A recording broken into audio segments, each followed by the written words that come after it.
Dostlar, yurttaşlar, Romalılar, herkese merhaba. Öyle bir imparatorluk düşünün ki ejderha gibi ehlileştirilmesi mümkün olmayan yaratıkları kontrol altına almış ve hem gökyüzünün hem de yeryüzünün efendisi olmuşlar. Dağları ve kayaları eritip devasa şehirler inşa etmişler. Dövdükleri çelik tarihin her döneminde olayların seyrini değiştirmiş. Bu imparatorluğun adı Valirya'ydı ve onlar dünyanın görüp görebileceği en olağanüstü güçlere sahiptiler. Ta ki bir günde her şeylerini kaybedene kadar. Tek bir günde dünyanın en kudretli medeniyeti haritadan silindi. Bu olay tarihe Valirya kıyameti olarak geçti. Peki ne oldu da adeta yarı tanrı gibi hüküm süren bu insanlar kendi ateşlerinde boğuldu? Bu bir doğal afet miydi? Kontrolden çıkmış bir büyü müydü? Yoksa tarihin en büyük suikasti miydi? Konuya girerken Game of Thrones dünyasına dair daha fazla içerik için videoyu beğenmeyi ve hype'lamayı, abone olmayı ve bildirimleri açmayı lütfen unutmayın. Ayrıca dilerseniz katıl butonu üzerinden de destek olabilirsiniz. İyi seyirler.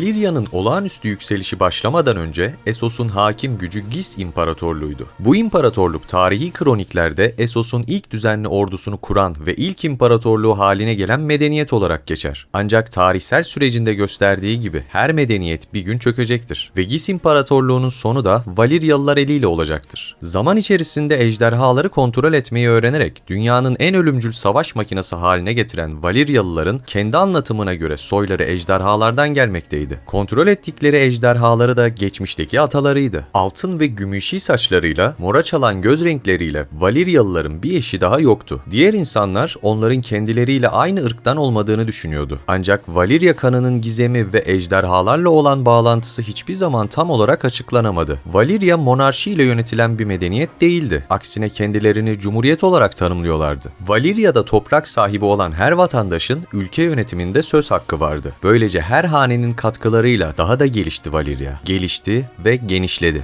Gis ve Valirya arasında yapılan 5 savaşın sonunda Gis uygarlığı tarihin tozlu sayfalarındaki yerini aldı. Valiryalıların Gis İmparatorluğundan örnek aldığı en utanç verici sistem kölelikti. Gisliler de Valiryalıların ilk köleleri olmuştu. Ancak Valiryalılar Gisli kölelerle yetinmedi. Valirya medeniyetinin kurulduğu 14 ateş volkanik dağlarından son derece kıymetli madenler çıkarılmaktaydı. Madenlerin sayısı düşünüldüğünde buralarda ne kadar kölenin çalıştırıldığı hala tam bir muammadır. Bu madenlerin işlenmesiyle elde edilen ürünler Valirya'nın zenginliğini had safhaya çıkarmıştı. Süreç içerisinde Essos kıtasında Valirya'ya karşı direnenlerin akıbeti eninde sonunda yok olmak ya da köleleşmek olmuştu. Kudretli rakipleri Rhoynarları da yok ettikten sonra Valiryalılar Dar Deniz'den Köle Körfezi'ne ve Yaz Denizi'nden Titreyen Deniz'in kıyılarına kadar Essos'un tüm batısını hakimiyetleri altına aldılar. Valirya apaçık orantısız bir güçtü ve bu evrenin kitle imha silahlarına sahip tek devletti. Teknolojisinin, zanaatlerinin ve zenginliğinin bir sonu yok gibiydi. Ama başta da belirttiğimiz gibi tıpkı insanların bir ömrü olduğu gibi medeniyetlerin de bir ömrü vardı ve Valirya'da ömrünün sonuna gelmişti artık. O gün geldiğinde her şey bir anda oldu. 14 ateş volkan zincirinin tamamı sanki tek bir ağızdan kükrercesine aynı anda patladı. Gökyüzünü kül,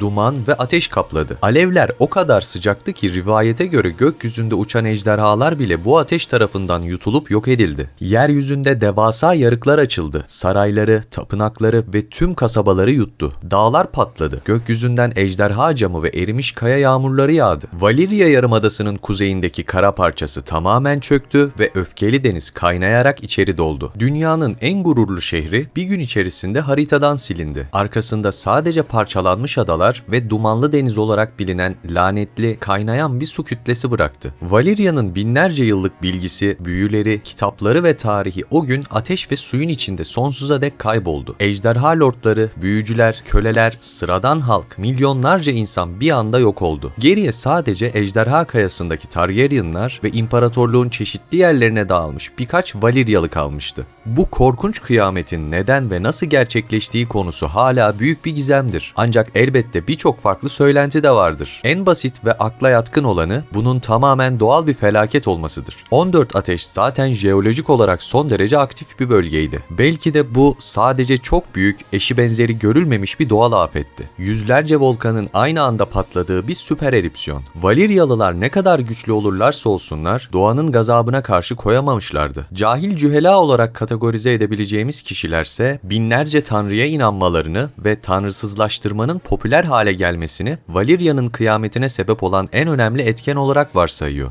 Daha ilgi çekici bir teori ise Valyrialıların kendi güçlerinin kurbanı olduğudur. Septon Bart gibi bazı tarihçilere göre Valyrialı büyücüler 14 ateşi kontrol altında tutmak için sürekli olarak kan büyüsü de dahil olmak üzere karmaşık büyüler yapıyorlardı. Bu volkanlar onların sanayisinin ve gücünün işleyen çarklarıydı. Belki de bir ritüel yanlış gitti. Belki de Valyrialı haneler arasındaki güç savaşları yüzünden büyüleri zayıfladı ve binlerce yıldır bastırdıkları doğal güç bir anda serbest kalarak onları yok etti.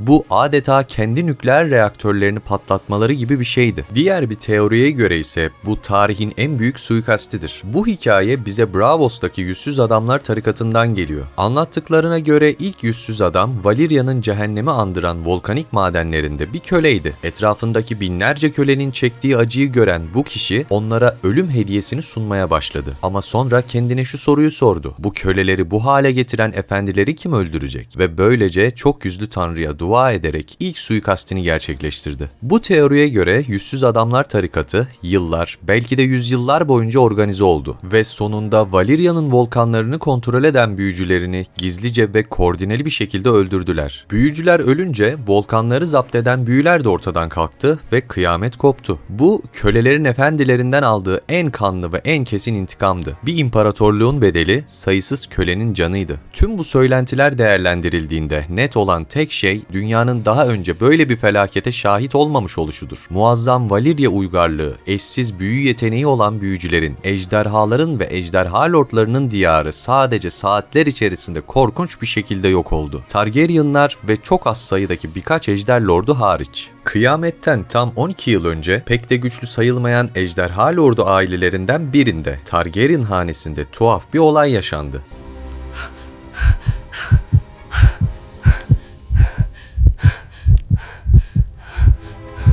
Hanenin reisi Aenar Targaryen'ın kızı Daenerys bir gece korkunç bir kabus gördü. Rüyasında Valyria'nın ateş ve suyla yok olduğunu, gökyüzünün küle boğulduğunu ve tüm halkının çığlıklar içinde can verdiğini görmüştü. O dönemde Valyria'da kehanetler ve rüyalar oldukça yaygındı. Ancak Daenerys'in anlattıkları o kadar canlı ve korkutucuydu ki babası Aenar ona inandı. Diğer ejderha lordu ailelerinin alaylarına ve korkaklık suçlamalarına rağmen Aenar Targaryen radikal bir karar verdi. Ailesini 5 ejderhasını ve tüm servetini toplayarak Valyria'yı terk etti. İmparatorluğun batı ucundaki kasvetli bir ada olan Ejderha Kayası'na yerleştiler. Bu Valyria'daki diğer 40 ejderha lordu ailesi için bir zayıflık göstergesiydi. Targaryenların bu stratejik geri çekilmesi küçümsendi ve kısa sürede unutuldu. Ancak 12 yıl sonra Daenerys'in rüyası korkunç bir gerçekliğe dönüştüğünde bu kararın ne kadar bilgece olduğu da anlaşılacaktı. Tarih Daenerys'i artık kahin Daenerys olarak anacaktı. Süper gücün ani bir şekilde gelen sonu, otorite ve düzen boşluğunu da beraberinde getirdi. Targaryenlar dışında kıyametten kurtulduğu söylenen az sayıdaki ejder lordu da ya öldürüldüler ya da sırra kadem bastılar. Kohor tarihindeki anlatılara göre Aurion isimli bir ejder lordu kendini Valyria İmparatoru ilan etti. Valyria'dan geriye kalanları yağmalamak ve imparatorluğu tekrar canlandırmak için Kohorik'ten topladığı askerlerle Valyria cehennemine doğru ejderhasının üzerinde sefere çıktı. Bir daha da ne Aurion ve ejderhasından ne de ordusundan bir haber alınamadı. Özgür şehirlerin en güçlüsü olan Volantis, Valyria'nın mirasçılığı konusunda hak iddia etti ve diğer özgür şehirlere karşı savaş açtı. Volantis kısa süre içerisinde büyük zaferler elde etti ancak bu hızlı yayılma diğer şehirlerin Volantis'e karşı birleşmesini sağladı. Bu sırada Valyria'nın ejderhalarından korkusu kalmayan Dothraki kabileleri Essos'un içlerine doğru yayılarak medeniyetin beşiği olan birçok şehri yağmaladı ve yok etti. Ama bu kaosun içinden yeni bir güç doğdu. Braavos. Valyria'dan kaçan kölelerin gizlice kurduğu bu şehir, kıyametten sonra kendini dünyaya duyurdu. Demir Bankası'nın finansal gücü ve eşsiz denizcilik filolarıyla Braavos kısa sürede dünyanın en güçlü şehirlerinden biri haline geldi. Efendilerin yıkılışı, kölelerin yükselişiydi. Diğer yandan Volantis'e karşı verilen mücadeleye neden katıldığı hala bilinmemekle birlikte daha sonra Fatih olarak bileceğimiz Aegon Targaryen de katıldı. Genç Aegon'un kara dehşet Jack Bellarian'la birlikte indirdiği darbe, Volantis'in savaş taraftarları için sonun başlangıcıydı zaten. Aegon, Volantis'in mağlubiyetinde oynadığı bu kısa rolden sonra Doğu'ya olan ilgisini iyice kaybetti. Artık tüm mesaisini ve planlarını Batı'ya harcayacaktı. İki kız kardeşi ve 3 ejderhasıyla birlikte tüm dikkatini Westeros'a yoğunlaştırmıştı. Valyria uygarlığının son kalıntılarından yeni bir hanedan, yeni bir düzen doğacaktı. Aegon Targaryen ve kardeşlerinin Westeros'u fethi bir sonraki videomuzun konusu olacak.